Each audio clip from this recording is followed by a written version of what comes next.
రాజధాని Amaravati self financing ప్రాజెక్టుకని మంత్రి నారాయణ స్పష్టం చేశారు. ప్రభుత్వం నుంచి అమరావతికి రూపాయి కూడా ఖర్చు పెట్టడం లేదని వెల్లడించారు.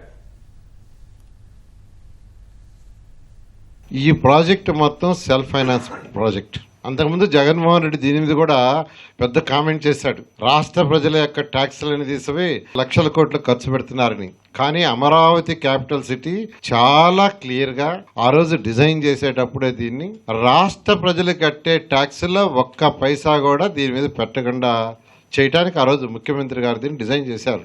అందుకని ఇప్పుడు కేంద్ర ప్రభుత్వం ఈరోజు హట్కో లోన్ కావచ్చు, ఏడీబీ కావచ్చు, వరల్డ్ బ్యాంక్ లోన్ ఇస్తుంది. అవి తీసుకుంటున్నాం, ప్రాజెక్టుని టేకప్ చేస్తున్నాం. కాబట్టి రాష్ట్ర ప్రజలందరికీ మరొకసారి చెప్పేది, రాష్ట్ర ప్రజల మీద ఒక్క పైసా బర్డన్ ఉండదు.